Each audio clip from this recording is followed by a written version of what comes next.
As a matter of fact, get the hell out of my ring. Get the hell off my show. The Bloodline is not just another wrestling faction. It's a dynasty, a living legend in WWE. For the last several years, the group has dominated the company in a way few others have.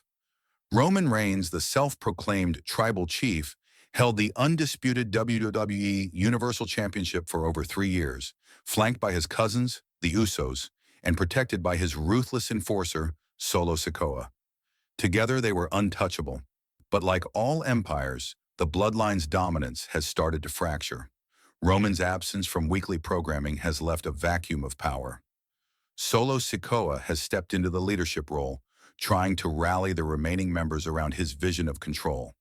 His style, however, is different from Roman's. Where Roman was manipulative and commanding, Solo is blunt and brutal. His authority relies less on charisma and more on intimidation. That difference matters. The cracks in the Bloodline aren't just storyline. They're symbolic of what happens when loyalty is stretched too thin. Last night on SmackDown, those cracks turned into an earthquake. Solo's backstage rally. The moment began backstage. Cameras followed Solo Sikoa as he gathered his Bloodline crew. The atmosphere was tense. Solo's voice carried a mix of determination and desperation.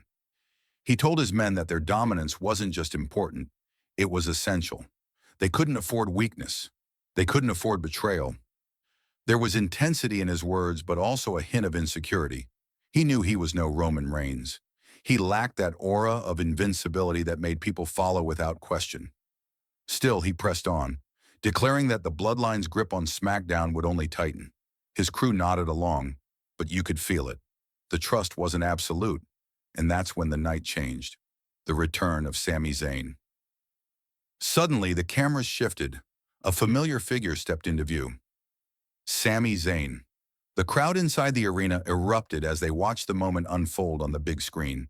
For those who followed the Bloodline saga from the beginning, Sami's reappearance carried deep emotional weight. Once the honorary Uso, Sami had wormed his way into the faction, charming Roman, the Usos, and even Paul Heyman. Fans adored his awkward humor and desperate need for approval. But when push came to shove, when Roman demanded Sami betray his friend Kevin Owens, Sami made a choice.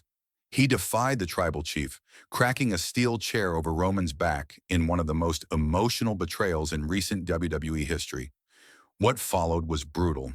Sami was cast out, beaten down, and humiliated. His dream of family within the Bloodline was shattered.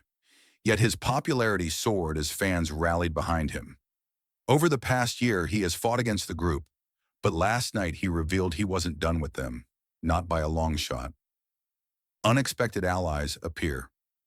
What stunned fans wasn't just Sami showing up, it was who stood at his side. On one side was Jacob Fatu, a name that carries weight far beyond WWE. A powerhouse with raw intensity, Jacob has carved out a reputation in Major League Wrestling as one of the most dangerous and explosive performers in the industry. His agility defies his size, and his ferocity makes him a nightmare for opponents. Now officially stepping onto WWE's stage, Jacob wasn't here to shake hands. He was here to destroy. On the other side was Jimmy Uso, a man whose story is tangled in the Bloodline's complicated web. Once half of one of the greatest tag teams in WWE history, Jimmy and his twin brother Jay stood shoulder to shoulder with Roman during the group's most dominant years. But betrayal, jealousy, and manipulation tore the family apart.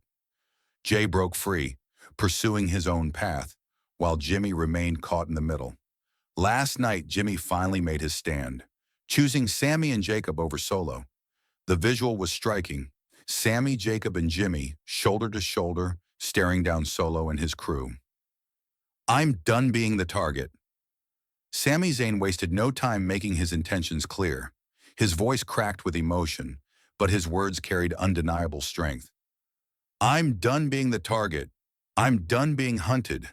And I'm done watching you try to lead something you were never meant to lead. You think you can scare me? Not anymore? Because now you're the one who should be scared." The crowd erupted. In that moment, Sami wasn't the comedic sidekick or the underdog. He was the leader of a rebellion. His message was loud and clear. The days of being victimized by the Bloodline were over. the symbolism of the alliance. This wasn't just another brawl, it was a symbolic shift in power. For Solo Sikoa, the night was a nightmare.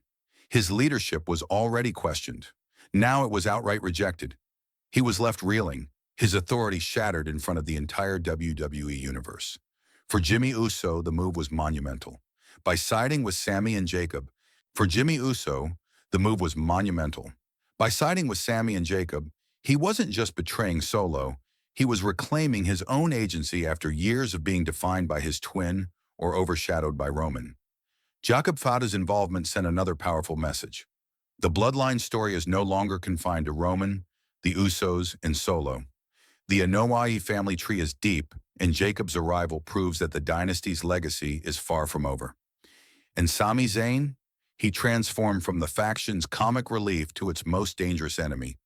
His evolution has been nothing short of remarkable, and now he stands as the emotional leader of a new rebellion.